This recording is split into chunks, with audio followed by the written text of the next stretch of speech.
नमस्कार दोस्तों, आप सभी का स्वागत है हमारे चैनल में। दोस्तों, ब्रह्मांड के बारे में पहली बात रखने वाले या कल्पना करने वाले पहले व्यक्ति टॉलमी थे। वहीं 1995 में एक्सो प्लैनेट की खोज हुई थी, जिसने ब्रह्मांड की खोज में एक नया अध्याय जोड़ दिया था। और इसके बाद से एक के बाद एक ब्रह्मांड में कई तरह के खोज करने लगे वैज्ञानिक। बताते हैं कि हमारे सौर मंडल के बाहर स्थित अन्य ग्रह जो सूर्य के अतिरिक्त किसी अन्य तारे का परिक्रमा करते हैं, उन्हें एक्सो प्लैनेट या बहिर्ग्रह या फिर गैर सौरीय ग्रह कहा जाता है। इन्हें एक्स ट्रांसोलर ग्रहों के नाम से भी जाना जाता है।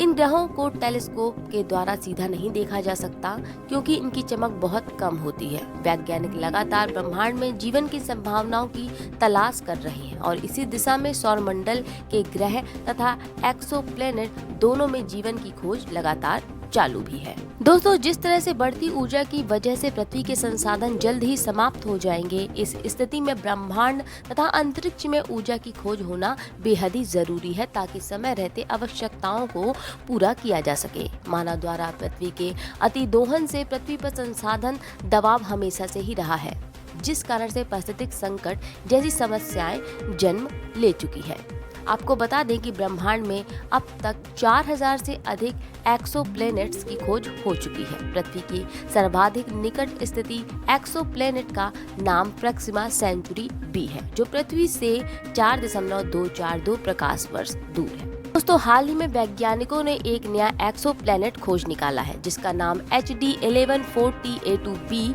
है। बताते हैं कि पृथ्वी से 300 प्रकाश वर्ष दूर है और यह अब तक का जितने भी खोजे गए ग्रह हैं, उनमें से सबसे कम उम्र का ग्रह है बताया जा रहा है। एस्ट्रोनॉमी एंड एस्ट्रोफिजिक्स जर्नल में प्रकाशित एक शोध में ये बताया गया है। जब से खगोलविदों को इस ग्रह के आकार और प्रकार के बारे में जानकारी मिली है, वे बेहद ही हैरान हैं। जिसका आकार बृहस्पति जितना बड़ा है, इसको मापने के बाद वैज्ञानिकों को पता चला है कि गैस ग्रह निर्माण से जुड़े दो मॉडल में से किसी से भी इस ग्रह के गुण मेल नहीं खाते हैं, यानी बेहद ही अलग तरह का ग्रह है ये। आइए चलते हैं, ये समझते हैं कि एक एक्सोप्लैनेट ग्रह होने के लिए उस ग्रह में क्या क्वालिटीज होनी चाहिए। इसके लिए जाहिर सी बात है कि विशेषताएं यानी कि गुणों की इकाई यानी कि डेटा की जरूरत होगी। ये डेटा दो तरह का होता है, ट्रांजिट डेटा और रियल वेलोसिटी डेटा। जब किसी तारे के चारों तरफ चक्कर लगाने वाला एक्सोप्लैनेट उसके सामने से गुजरता है, तो तारे की रोशनी में कमी होना ट्रांजिट डेटा का रिकॉर्ड हो जाता है।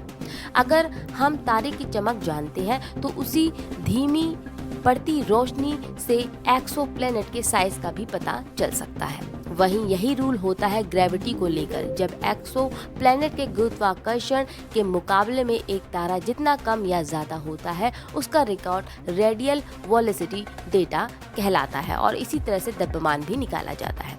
ट्रांजिट डेटा और रियल वेलोसिटी डेटा के द्वारा ही शोधकर्ताओं को पता चला कि HD 1140A2b का जो रेडियस है वो बृहस्पति ग्रह के जैसा ही है, लेकिन इसका जो द्रव्यमान है वो बृहस्पति से 8 गुना ज्यादा है। वहीं एक्सोप्लैनेट का जो घनत्व है यानी डेंसिटी जो है वो पृथ्वी से करीब 2 गुना है। खगोलविदों का कहना है कि यह एक गैस जॉइंट है, लेकिन खगोलविद यह नहीं समझ पाए हैं अब तक कि आखिर ये बना कैसे होगा। शोधकर्ताओं का कहना है कि HD 1140A2b के गुण हॉट स्टार्ट मॉडल में फिट नहीं बैठते हैं। इस पर जो लॉन हॉट है उनका कहना है कि हम केवल इतना ही कह सकते हैं कि हम अभी भी विशाल ग्रहों के निर्माण को ठीक तरह से नहीं समझ पाए हैं। जर्मनी में Max Planck Institute for astronomy के एस्ट्रोफिजिसिस्ट ओल्गा जखोजाय का कहना है कि मौजूदा मॉडल से तुलना करें तो गैस ज्वाइंट HD 1140A2b की उम्र अभी केवल 1.5 करोड़ साल है, जो युवा ग्रह होने के नाते 2 से 3 गुना ज्यादा घना है।